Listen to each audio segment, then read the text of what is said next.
और आपने पहली एंट्रेंस के ऊपर ही उसको इनसिक्योर किया है। आपने पहली दाखिले पे उसको मिजाज दिखाया है। आपने अपनी वडो रखी है अपने दाखिले में उसके साथ। आपने नाक का इशू बनाया अपनी मार्केटिंग के अंदर। आपने पहले उसकी इज्जत नफ्स मुजरू कर दी है। आपने पहले उसकी गुर्बत का मजाक उड़ा दिया है। एक आदमी तुमसे उकता चुका है, तुम्हें इस्तेमाल कर चुका है, तुमसे मजे लूट चुका है, तुम्हारा माल खा चुका है, जलालत दिखा चुका है और अपनी रफाकत निपटा चुका है, कमजरफी का अब आला मुजाहरा कर रहा है और महफिल को लूट चुका है, रिसोर्सेज बर्बाद कर चुका हुआ है, मुनाफकतें कर चुका है और अब उसने निकलना है तुझे छोड़ के। ये तारीख है तेरे उसके निकलने की। ये भी तेरा ही फन होगा कि उसको बांध के रखना है कि नहीं। ये कायद एक लीडर का बोझ यही होता है कि वो जानते बूझते भी सरों पे रखता है इन बोझों को, क्योंकि मसाइल हैं। लीडर अपनी वल्नरेबल पोजीशंस माशरे को नहीं दिखा सकता। लीडर अपने लूज एंड्स माशरे को नहीं दिखा सकता। लीडर अपने कमजोर धागे नहीं दिखा सकता माशरे को। लीडर अपने टूटे हुए नाते नहीं दिखा सकता दुश्मनों के आगे। नबी सल्लल्लाहु अलैहि वसल्लम के बारे में किसी ने हदीस है, आप ने फरमाया मेरा दुश्मन 1 महीने की मुसाफत पर जब होता है तो मेरा रोब उसके कलेजे में बैठ जाता है। ये ऐसे नहीं स्टैब्लिश किया आप सल्लल्लाहु अलैहि वसल्लम ने, वक्त लगाया आप सल्लल्लाहु अलैहि वसल्लम ने मेंटेन करने में। अबू सुफियान रदी अल्लाह अन्हु से जब रक्कुल के कोर्ट में पूछा कैसा है तुम वो आदमी, कौन लोग हैं उसके फॉलोअर्स, खानदान उसका पीछे से कैसा है, कहीं बाप दादा तो बादशाह, वो पूरा चेक लिया जा रहा था आप सल्लम का। फारस ने भेजे वहां से लोग हजरत उमर से।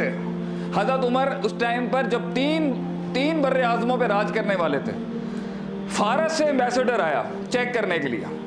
जब वो चेक करने आया तो देखा जी ना कोई किला है ना कोई गार्ड्स हैं। लोग इस तरह बता रहे हैं यूं जाएंगे तो वहां मिल जाएंगे। किसी बर्रे आजम का कोई बादशाह इस तरह मिलता है किसी को कि यूं जाएंगे और यूं मिल जाएंगे। ये इंप्रेशंस थे एक लीडर के। तो बाहर जाके देखा कि एक तलवार रखी हुई थी। हजरत उमर बेचारे सो रहे थे, कोई गार्ड नहीं, कोई डर नहीं, कोई खौफ नहीं।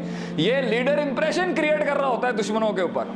तो उसने लिखा फिर फारस के किंग को, कानू रुहबानन फिल लैल व फुरसानन फिन नहार। ये रात के राहिब हैं, they are monks in the night, और दिन के घोड़सवार हैं कि जब वो तेरे घर आएंगे तो एंट्रेंस से ही एक धाप बैठी होगी इसके ऊपर। फिर पहले 10 कदमों में तूने क्या डिस्प्ले करना है जिससे वो धाप 40 पे चली जाएगी।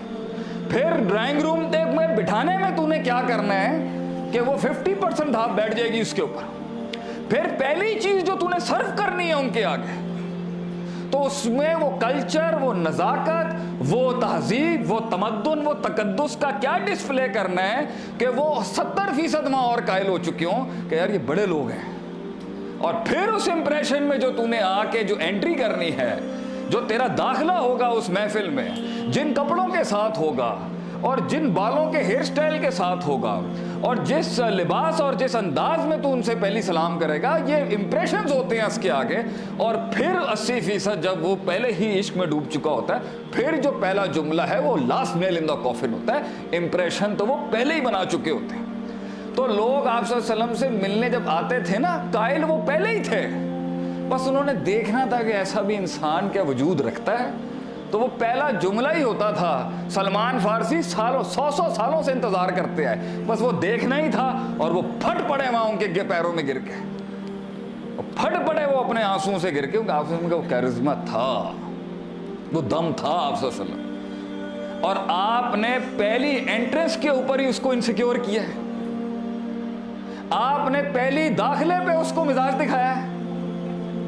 आपने अपनी वडो रखी है अपने दाखिले में उसके साथ। आपने नाक का इशू बनाया अपनी मार्केटिंग के अंदर। आपने पहले उसकी इज्जत नफ्स मुजरू कर दी है। आपने पहले उसकी गुर्बत का मजाक उड़ा दिया है। आपने पहले उसके फन को जलील कर दिया। आपने पहले दाखिले के अंदर एक पेरेंट्स को, एक इंग्लिश स्पीकिंग स्कूल ने, एक गरीब मिडिल क्लास फैमिली को आपने गेट के ऊपर यह एहसास दिला दिया है कि वो गरीब आदमी से अंग्रेजी नहीं आती। इसलिए आपके पास सिर्फ वो छिलका आता है जो माशरे की क्रीम नहीं है। माशरे की क्रीम उनको मिलती है जो माशरे के लोगों को रिलैक्स करते हैं कि हम आपके जिगर के टुकड़ों को अपने जिगर का टुकड़ा समझ के पालेंगे।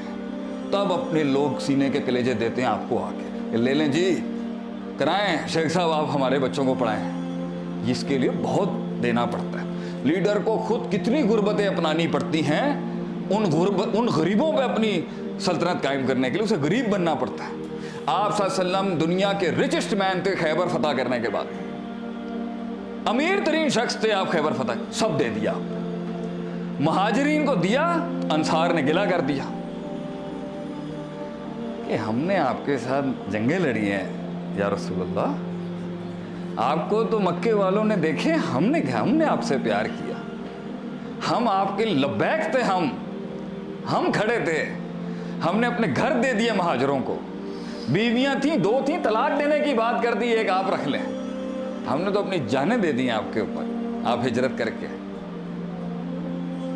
हम कहाँ हैं आप सल्लल्लाहु अलैहि वसल्लम? हम आप सल्लल्लाहु अलैहि वसल्लम। फिर लीडर का जवाब होता है, फिर वो जवाब होता है जो पूरी बेंच को कायल करता है, यार गल खत्म हो गई। क्या जवाब दिया सल्लल्लाहु अलैहि वसल्लम? उन्हें तो मैंने माल दिया, तुम नबी लेके जा रहे हो, तुम्हें और क्या चाहिए? What a sentence from a great man। उन्होंने इसके ऊपर हैंड्स डाउन करके कहा, गल खत्म हो गई है। तो ये होती है एक कायद की सलाहियत।